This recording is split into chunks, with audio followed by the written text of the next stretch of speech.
Hello, हाय, good morning. पढ़ाई घर में आप सभी बच्चों का स्वागत है।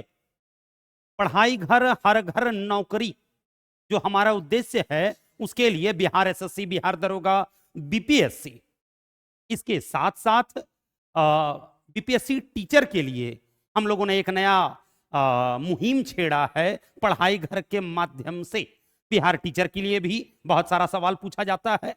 हिस्ट्री से बहुत सारे सवाल पूछे जाते हैं। इसमें पढ़ाई घर में हिस्ट्री, ज्योग्राफी, पॉलिटी, इकोनॉमिक्स और भी इन सभी विषयों के साथ साथ मैथ का भी डिस्कशन चलता है। तो मुझे जहां तक लगता है, इन सभी विषयों की एक जगह पढ़ाई और एक जगह डिस्कशन पढ़ाई घर में चल रहा है, और हम लोगों का जो उद्देश्य है हर घर नौकरी का, वो लेकर के चल रहे हैं। तो इसके लिए आज मैं डिस्कशन के रूप में 15 क्वेश्चन का हिस्ट्री का अपना सेगमेंट लेकर के आया हूं। आइए पहले सवाल पे चर्चा करते हैं हम लोग। पहला सवाल है बंगाल में, जी हां, बंगाल में तेभागा आंदोलन, जी हां, बंगाल में तेभागा आंदोलन वर्ष 1946 ईस्वी में, 1946 में, 1946 ईस्वी में तेभागा आंदोलन हुआ था। तेभागा आंदोलन की मांग थी, है ना? तो आंसर हो जाएगा ए, फसल के आधे से एक तिहाई तक जमींदारों की हिस्सेदारी में कमी। तेभागा आंदोलन जो चला था वो कंपा राम सिंह और भवन सिंह के नेतृत्व में, कंपा राम सिंह और भवन सिंह के नेतृत्व में, दो भाई थे, कंपा राम सिंह और भवन सिंह, दोनों ने बंगाल में तेभागा आंदोलन चलाया था। अगले सवाल पर चर्चा करते हैं। दूसरा नंबर सवाल देखेंगे। दूसरा नंबर सवाल है गौतम बुद्ध को ज्ञान की प्राप्ति कहां हुई? जी हां, गौतम बुद्ध को ज्ञान की प्राप्ति कहां पर हुई थी? तो बोध गया में। 6ठी शताब्दी ईसा पूर्व बोले तो बौद्ध काल में बोध गया को उरुवेला कहकर पुकारा जाता था। वहीं कुशीनगर को, महात्मा बुद्ध का जन्म लुम्बिनी में हुआ था। महात्मा बुद्ध का जन्म लुम्बिनी में हुआ था। अशोक के रुम्मिनदेई अभिलेख में, जिसे रानी का अभिलेख भी कहा जाता है, अशोक की प्रिय पत्नी कारुवाकी के द्वारा जारी किया गया अशोक के रुम्मिनदेई अभिलेख में ही यह वर्णित है कि महात्मा बुद्ध का जन्म लुम्बिनी में हुआ था, नेपाल की तराई में जो है। और महात्मा बुद्ध की मृत्यु कुशीनगर में हुई थी। बौद्ध काल में कुशीनगर को, महात्मा बुद्ध का जन्म कुशीनगर में हुआ था, सॉरी, महात्मा बुद्ध का जन्म लुम्बिनी में हुआ था और मृत्यु कुशीनगर में हुई थी। बौद्ध काल में कहा जाए तो बोध गया को उरुवेला कहकर पुकारा जाता है। और अमरनाथ नहीं, सारनाथ की बात करेंगे। सारनाथ जहां महात्मा बुद्ध ने उपदेश दिया था, तो सारनाथ को बौद्ध काल में ऋषि पतनम, जी हां, ऋषि पतनम या मृगदाव कहकर पुकारा जाता है। सारनाथ को ऋषि पतनम या मृगदाव कहकर पुकारा जाता है। अगले सवाल पर चर्चा करते हैं। तीसरा नंबर सवाल, मामलुक का शाब्दिक अर्थ क्या है? जी हां, मामलुक वंश बोले तो गुलाम वंश, कुतुबुद्दीन ऐबक के द्वारा, कुतुबुद्दीन ऐबक के द्वारा 1206 ईस्वी में, 1206 ईस्वी में गुलाम वंश की स्थापना की गई। मामलुक का अर्थ होता है ऐसा दास जिसको जन्म देने वाले माता पिता दास ना हो। आंसर हो जाएगा ए। अब गुलाम वंश की बात करेंगे तो हबीबुल्ला नामक इतिहासकार के द्वारा, हबीबुल्ला नामक इतिहासकार के द्वारा गुलाम वंश को मामलुक वंश नाम देकर पुकारा गया है। और 1206 ईस्वी में कुतुबुद्दीन ऐबक के द्वारा गुलाम वंश की स्थापना की गई। कहा जाता है दिल्ली सल्तनत, दिल्ली सल्तनत का शासनकाल अगर कहा जाए तो पूरा दिल्ली सल्तनत 1206 से लेकर के 1526 ईस्वी तक रहा। इन 1206 से 1526 के बीच में 5 राजवंशों के द्वारा शासन किया गया, गुलाम, खिलजी, तुगलक, सैयद और लोदी। अगले सवाल पर चर्चा करते हैं। 1854 की वुड डिस्पैच पद्धति कब आया था? डलहौजी के समय में। जी हां, डलहौजी के समय में वुड डिस्पैच पद्धति आई थी।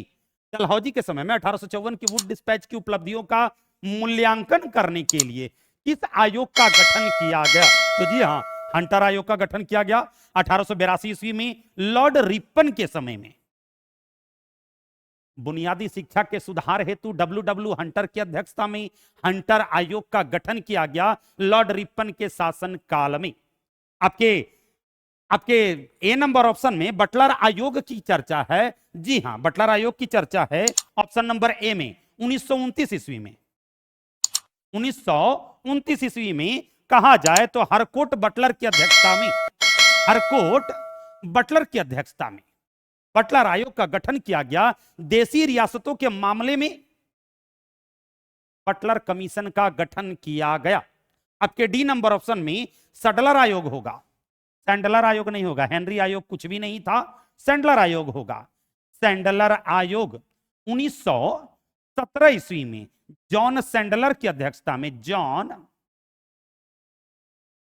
सैंडलर की अध्यक्षता में सैंडलर आयोग का गठन किया गया। कहा जाता है कलकत्ता विश्वविद्यालय की आंतरिक गड़बड़ी को ठीक करने के उद्देश्य से सैंडलर आयोग का गठन किया गया। इसी सैंडलर आयोग में दो भारतीयों को शामिल किया गया। कौन कौन? तो डॉक्टर आशुतोष मुखर्जी, आशुतोष मुखर्जी और डॉक्टर जियाउद्दीन अहमद को, जियाउद्दीन अहमद को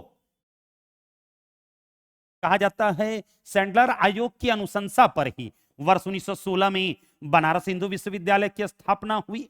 वर्ष 1917 में आपका पटना यूनिवर्सिटी की स्थापना हुई। वर्ष 1920 में लखनऊ यूनिवर्सिटी की स्थापना हुई। वर्ष 1920 में ही अलीगढ़ मुस्लिम यूनिवर्सिटी की स्थापना हुई। 1920 में ही नागपुर यूनिवर्सिटी की स्थापना हुई। वहीं लॉर्ड रीडिंग के शासनकाल में वर्ष 1922 ईस्वी में, लॉर्ड रीडिंग पहले यहूदी वायसराय थे, तो लॉर्ड रीडिंग के शासनकाल में वर्ष 1922 ईस्वी में दिल्ली यूनिवर्सिटी की स्थापना हुई।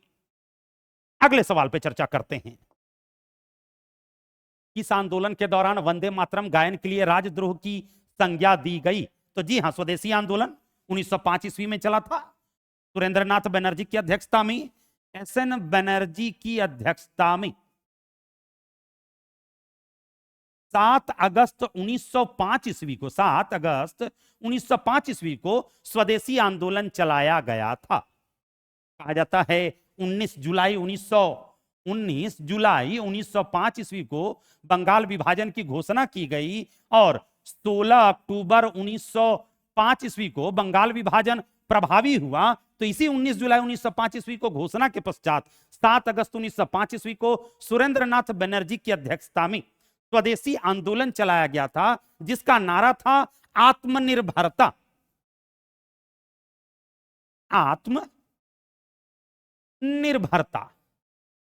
दूसरा आत्मशक्ति।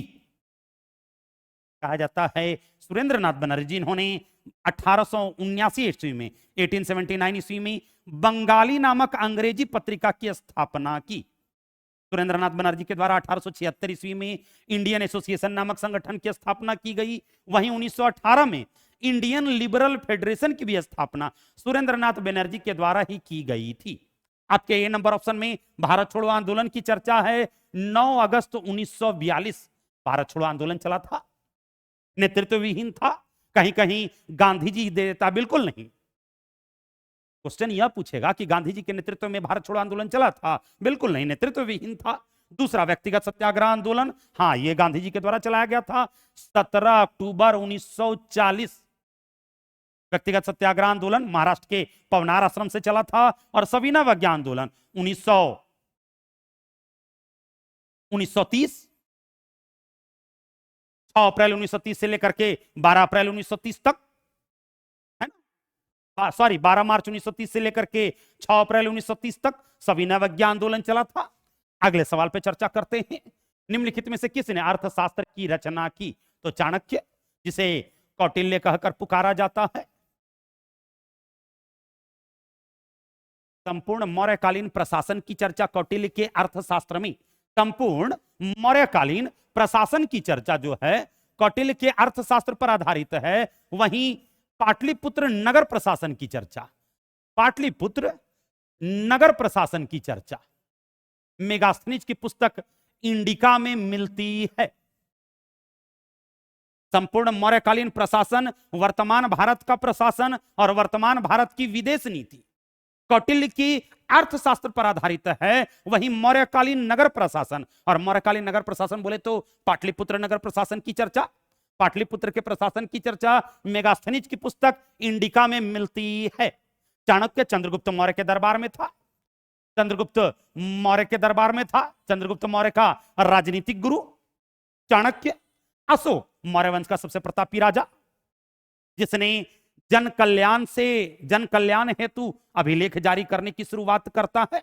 अशोक के अभिलेख को 1750 ईस्वी में टी पैंथलर के द्वारा खोजा गया, वहीं 1837 ईस्वी में जेम्स प्रिंसेप के द्वारा पढ़ने में सफलता पाई गई। बौद्ध धर्म का सर्वाधिक प्रचार प्रसार अशोक के समय में ही हुआ था। अशोक कलिंग अपने राज्याभिषेक के 8वें वर्ष के पश्चात कलिंग पर आक्रमण करता है, और भारी रक्तपात होने के पश्चात और देखने के पश्चात अशोक का हृदय परिवर्तन होता है और अशोक ने बौद्ध धर्म ग्रहण कर लिया। पाणिनि, इन्होंने अष्टाध्यायी की रचना की। महापद्मनंद के दरबारी परम मित्र विश्वामित्र, ऋग्वेद के 3 मंडल में गायत्री मंत्र की चर्चा है। ओम भूर्भुवस्सुवः तत्सवितुर्वरेण्यं भर्गो देवस्य धीमहि धियो यो न प्रचोदयात्। तो ये गायत्री मंत्र है, कहा जाता है इसकी रचना विश्वामित्र के द्वारा की गई थी। ऋग्वेद के 3 मंडल में गायत्री मंत्र का उल्लेख है। अगले सवाल पर चर्चा करते हैं। निम्नलिखित में से किसके राज दरबार में मेगास्थनीज ने एक राजदूत के रूप में सेवा की थी? चंद्रगुप्त मौर्य, इसके समय में मेगास्थनीज आया था, जिसने इंडिका नामक पुस्तक की रचना की। पहली बार मथुरा शहर का उल्लेख मेथोरा के रूप में, पहली बार मथुरा शहर का उल्लेख मेथोरा के रूप में मेगास्थनीज की पुस्तक इंडिका में ही मिलती है। भारतीय समाज को 7 भागों में बांटने का काम जो है मेगास्थनीज ने अपनी पुस्तक इंडिका में ही की थी। मौर्यकालीन नगर प्रशासन और मौर्यकालीन कृषि की चर्चा पहली बार मेगास्थनीज की पुस्तक इंडिका में मिलती है। अशोक के समय में उसका दरबारी तुसाफ था। समुद्रगुप्त, इसके दरबार में हरिसेन रहते थे, जिन्होंने प्रयाग प्रशस्ति की रचना की। अशोक के शासनकाल में डायमेकस आया था। डायोनिसियस बिंदुसार के दरबार में आया था, वहीं डायमेकस अशोक के दरबार में आया था। हर्षवर्धन, इसके दरबार में वेनसांग आता है, जिसने सीयूकी नामक पुस्तक की रचना की, जिसमें 138 देशों का विवरण है, जिसमें 138 देशों का विवरण है। कहा जाता है हर्षकालीन समाज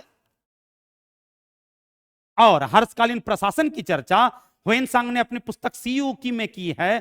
कहा जाता है ह्वेनसांग कुमारगुप्त प्रथम द्वारा स्थापित नालंदा विश्वविद्यालय में योग शास्त्र की शिक्षा ग्रहण करने जाता है। उस दौरान वहां के प्राचार्य शीलभद्र थे। अगले सवाल पर चर्चा करते हैं। 8 नंबर सवाल देखेंगे। निम्नलिखित किलों में से ब्रिटिश सेना ने किसका सबसे पहले निर्माण किया था? जी हां, 1640 ईस्वी में फ्रांसिस डे के द्वारा, 1640 ईस्वी में फ्रांसिस डे के द्वारा, फ्रांसिस डे के द्वारा 1640 ईस्वी में फोर्ट सेंट जॉर्ज नामक किला का निर्माण चेन्नई में किया गया था। आपके बी नंबर ऑप्शन में फोर्ट विलियम की चर्चा है। लॉर्ड वेलेजली के द्वारा फोर्ट विलियम की स्थापना की गई थी कलकत्ता में। अगले सवाल पर चर्चा करते हैं। किस मुगल सम्राट के काल में ब्रिटिश ईस्ट इंडिया कंपनी ने अपना सर्वप्रथम कारखाना स्थापित किया था? जहांगीर। जी हां, 1607 ईस्वी में, जो कि सूरत में खोला गया था, जो असफल रहा। उसके बाद पुनः मसूलीपट्टनम में जाकर के अंग्रेजों ने अपना कारखाना बनाया था। जहांगीर शासनकाल 1605 से लेकर के 1627 ईस्वी तक रहा। इसने मनसबदारी व्यवस्था को समाप्त करके अलतमगा भूपद्धति लागू की। बलबन के द्वारा सिजदा और पाबोस प्रथा को, बलबन के द्वारा जो चलाया गया सिजदा और पाबोस प्रथा था, उसे समाप्त करके जहांगीर ने सॉरी, शाहजहां के द्वारा चहार तस्लीम प्रथा की शुरुआत की गई। जहांगीर ने कहा जाए तो अलाउद्दीन खिलजी के द्वारा जो जारी किया गया था दाग और हुलिया प्रथा, उसे समाप्त करके सिंहस्पा, यकस्पा, सिंहस्पा, यकस्पा जैसी पद्धति की शुरुआत की गई। अकबर ने जो मनसबदारी व्यवस्था चलाया था उसे समाप्त करके जहांगीर ने अल तमगा भू पद्धति लागू की। निसार नामक चांदी का सिक्का, निसार नामक चांदी का सिक्का जहांगीर के द्वारा चलाया गया। वहीं आगरा में नगीना मस्जिद का निर्माण, आगरा में मुसम्मन बुर्ज का निर्माण जहांगीर के द्वारा ही करवाया गया था। एतमाउद्दौला का मकबरा जहांगीर के समय में ही बना था, जिसे ताजमहल का अग्रगामी कहकर, सॉरी, ताजमहल का पूर्वगामी कहकर पुकारा जाता है। आपके नंबर ऑप्शन में अकबर की चर्चा है। मुगल वंश का वास्तविक संस्थापक, जिसका शासनकाल 1556 से लेकर के 1605 ईस्वी तक रहा। अकबर का द्रुतगामी अभियान गुजरात विजय था। 1570 ईस्वी में गुजरात के राजा मोहम्मद खां थर्ड के विरुद्ध अभियान किया गया था। पहले अब्दुल रहीम के द्वारा इस अभियान को सफलतापूर्वक सफल किया गया। इसी कारण से अब्दुल रहीम को खाना की उपाधि अकबर के द्वारा दी गई थी। इसी गुजरात विजय के उपलक्ष्य में अकबर ने फतेहपुर सीकरी नगर की स्थापना 1571 में करता है और 1572 में कहा जाए तो 1571 में फतेहपुर सीकरी नगर की स्थापना करता है। इसके अलावा अकबर के द्वारा बहुत सुधार किया गया। अकबर ने अनुवाद विभाग की भी स्थापना की। अकबर ने अपने शासनकाल में 1562 में दास प्रथा का अंत किया। 1562 में ही हरमदल से मुक्ति पाता है। 1563 में कहा जाए तो जजिया कर की समाप्ति करता है और 1563 में ही तीर्थ यात्रा कर की समाप्ति करता है। 1570 में गुजरात विजय करता है। 71 में फतेहपुर सीकरी नगर की स्थापना करता है। 1575 में इबादत खाने की स्थापना करता है। 1580 में तहसाला पद्धति की शुरुआत करता है। 1582 ईस्वी में अगर कहा जाए तो अकबर के द्वारा दीन इलाही धर्म की शुरुआत की गई और 1602 ईस्वी में बुलंद दरवाजे का निर्माण करवाया गया। आगरे के लाल किले का निर्माण अकबर के द्वारा ही करवाया गया था। मनसबदारी व्यवस्था की शुरुआत 1575 में अकबर के द्वारा ही की गई थी। शाहजहां, जहां जहांगीर के काल को चित्रकला का स्वर्णिम युग माना जाता है, वहीं स्थापत्य कला का स्वर्णिम युग, स्थापत्य कला का स्वर्णिम युग शाहजहां के काल को कहा जाता है। आना नामक चांदी का सिक्का,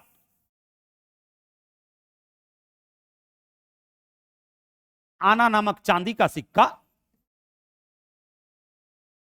शाहजहां के काल में ही चला था। दिल्ली के लाल किले का निर्माण, दीवाने आम दीवाने खास का निर्माण शाहजहां के द्वारा ही चलवाया गया था। शाहजहानाबाद नामक नगर की स्थापना जो है शाहजहां के द्वारा ही की गई थी। अगले सवाल पे चर्चा करते हैं। सॉरी, आपके डी नंबर ऑप्शन में औरंगजेब की चर्चा है। बनारस में ज्ञानवापी मस्जिद का निर्माण, लाहौर में बादशाही मस्जिद का निर्माण, महाराष्ट्र के औरंगाबाद जिले में रबिया दुरानी का मकबरा औरंगजेब के द्वारा ही बनवाया गया था। औरंगजेब जिसने 1658 ईस्वी में उत्तराधिकार के युद्ध में अपने भाई दारा सिकोह को पराजित करके दिल्ली की गद्दी पर आसीन हुआ। औरंगजेब जिसे जिंदा पीर कहकर पुकारा जाता है। औरंगजेब जिसने अपने शासनकाल में मुहतसीब नामक पद का सृजन किया, जो लोक आचरण अधिकारी कहलाता था। लोक आचरण अधिकारी कहलाता था। अगले सवाल पर चर्चा करते हैं। अनेकांतवाद, जी हां, इसे स्यादवाद कहकर भी पुकारा जाता है।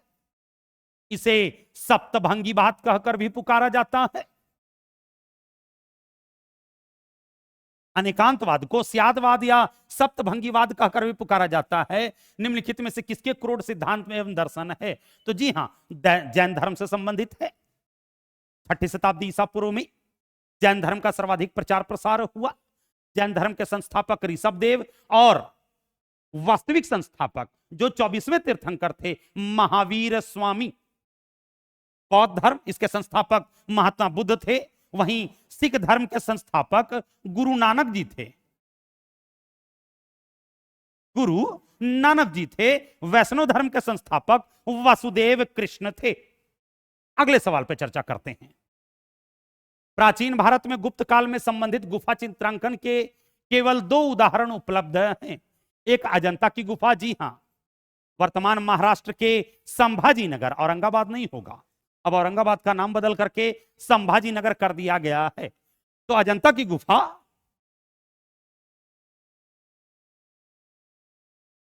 संभाजी नगर में स्थित है। इसकी गुफा संख्या 16 और 17 काफी महत्वपूर्ण है। जहां गुफा संख्या 16 में मरणासन राजकुमारी का चित्र अंकित है, वहीं गुफा संख्या 17 में जातक कथा का विवरण नीले रंग की पेंटिंग से दर्शाया गया है। तो क्वेश्चन क्या कह रहा है कि अजंता की गुफाओं में किया गया चित्रांकन है, वहीं गुप्त काल के चित्रांकन का दूसरा अवशिष्ट उदाहरण किस स्थान पर मिलता है? तो जी हां, बाघ की गुफा मध्य प्रदेश, बाघ की गुफा मध्य प्रदेश में स्थित है। लोमस ऋषि गुफा या बिहार के जहानाबाद में, यह बिहार के जहानाबाद में स्थित है। वहीं एलोरा गुफा महाराष्ट्र में राष्ट्रकूटों के द्वारा निर्मित। एलोरा का कैलाशनाथ मंदिर का निर्माण कृष्ण प्रथम के द्वारा करवाया गया था। अगले सवाल पर चर्चा करते हैं। 12 नंबर सवाल देखेंगे। फतेहपुर सिकरी, जी हां, फतेहपुर सिकरी कहां है? आगरा में। आगरा शहर की स्थापना 1504 में सिकंदर लोदी के द्वारा की गई और फतेहपुर सिकरी नगर की स्थापना 1571 में अकबर के द्वारा की गई थी। तो फतेहपुर सिकरी का इबादत खाना, जी हां, इबादत खाना की स्थापना 1575 में अकबर के द्वारा करवाया गया था। अकबर के द्वारा मनसबदारी व्यवस्था की भी शुरुआत 1575 में ही की गई। मनसबदारी व्यवस्था का प्रारूप अबू सईद के द्वारा तैयार किया गया था। तो फतेहपुर सिकरी का इबादत खाना क्या था? इबादत खाना था वह कमरा जिसमें विभिन्न धर्म वाले कुलीन जन धार्मिक बातों के विचारार्थ जमा होते थे। और आंसर हो जाएगा इसका सी, वह भवन जिसमें विभिन्न धर्मों के विद्वानों के साथ अकबर चर्चा करता था। अकबर के द्वारा 1579 में इसी कारण से चर्चा करने के पश्चात अकबर जो है मजहर प्रथा की शुरुआत करता है। 1579 में मजहर प्रथा की शुरुआत। मजहर का प्रारूप शेख मुबारक के द्वारा तैयार किया गया। मजहर का प्रारूप शेख मुबारक के द्वारा तैयार किया गया। कहा जाता है 1575 में जो इबादत खाने की स्थापना करता है उसमें अकबर भिन्न भिन्न धर्मों के धर्माचार्य के साथ बैठ करके मंत्रणा करता था और 1579 में अकबर ने मजहर प्रथा की शुरुआत की जिसका प्रारूप शेख मुबारक के द्वारा तैयार किया गया। शेख मुबारक कौन थे? अबुल फजल और फैजी के अब्बा। मजहर प्रथा था क्या? धर्म के मामले में, जी हां, इस मामले में आपके सी नंबर ऑप्शन में मंत्रणा करने के पश्चात धर्म के मामले में अंतिम निर्णय लेने का अधिकार राजा को था और राजा अकबर था। अगले सवाल पर चर्चा करते हैं। 13 नंबर सवाल, हड़प्पा सभ्यता। जी हां, इसको सिंधु घाटी सभ्यता भी कहा जाता है। हड़प्पा की खोज अगर कही जाए तो 1921 में दयाराम साहनी के द्वारा, और हड़प्पा सभ्यता को सिंधु घाटी सभ्यता कहकर भी पुकारा जाता है, कास्युगीन सभ्यता कहकर पुकारा जाता है, नगरीय सभ्यता कहकर पुकारा जाता है, सिंधु सरस्वती सभ्यता कहकर पुकारा जाता है, भूमध्य सागरीय सभ्यता कहकर पुकारा जाता है, मातृसत्तात्मक सभ्यता कहकर भी पुकारा जाता है। दक्षिण भारत में भूमध्य सागरीय प्रजाति की जनसंख्या सर्वाधिक होने के कारण इस सभ्यता को द्रविड़ सभ्यता कहकर भी पुकारा जाता है। सर्वाधिक नगर होने के कारण इसे नगरीय सभ्यता कहकर भी पुकारा जाता है। राखलदास बनर्जी के द्वारा मोहनजोदड़ो की खोज की गई।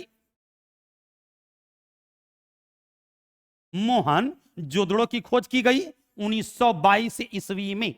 वहीं रंगपुर 1953 एमएस वत्स के द्वारा, माधव स्वरूप वत्स के द्वारा 1953 ईस्वी में रंगपुर शहर की खोज की गई।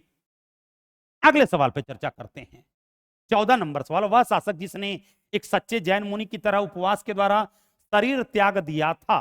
तो जी हां, चंद्रगुप्त मौर्य संथारा विधि से, जिसे संलेखन विधि भी कहा जाता है। चंद्रगुप्त मौर्य जिसने अपने आध्यात्मिक गुरु भद्रबाहु से जैन धर्म में दीक्षा ली थी। भद्रबाहु बोले तो जिन्होंने कल्पसूत्र की रचना की। चंद्रगुप्त मौर्य के समय में प्रथम जैन सम्मेलन भी हुआ था और इसी के पश्चात दैनिक नियम के प्रश्न पर जैन धर्म दो भागों में बट गया, श्वेतांबर और दिगंबर। श्वेतांबर जो श्वेत वस्त्र पहनते थे, जिसके प्रणेता स्थूलभद्र हुए, और दिगंबर जो नग्न अवस्था में रहते थे, जिसके प्रवर्तक भद्रबाहु हुए। भद्रबाहु कौन? जिन्होंने कल्पसूत्र की रचना की। चंद्रगुप्त मौर्य के धार्मिक गुरु बिंदुसार, जी हां, आजीवक संप्रदाय का कट्टर समर्थक। इसके दरबार में प्रसिद्ध आजीवक संत पिंगलवत्स रहते थे, जिन्होंने बिंदुसार को आजीवक संप्रदाय में दीक्षित किया था। अशोक बौद्ध धर्म का सबसे प्रतापी राजा, मौर्य वंश का सबसे प्रतापी राजा और बौद्ध धर्म का सबसे बड़ा प्रचारक। अशोक के 5वें शिलालेख में धम्म महामात्रों के नियुक्ति की बात कही गई है, जो बौद्ध धर्म का प्रचार प्रसार करते थे। कहा जाता है अशोक के रूपनाथ अभिलेख में यह वर्णित है कि अशोक शैव धर्म को मानता था। राजतरंगिणी में भी यह उल्लेख है कि अशोक शैव धर्म को मानता था। राजतरंगिणी में यह भी उल्लेख है कि कश्मीर में श्रीनगर शहर की स्थापना अशोक के द्वारा ही की गई थी।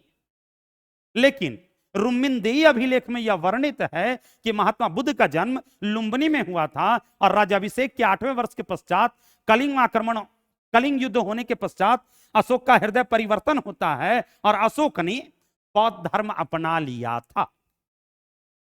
अशोक निग्रोध से प्रभावित होकर के अशोक का हृदय परिवर्तन होता है और अशोक को बौद्ध धर्म दीक्षित उपगुप्त ने किया था।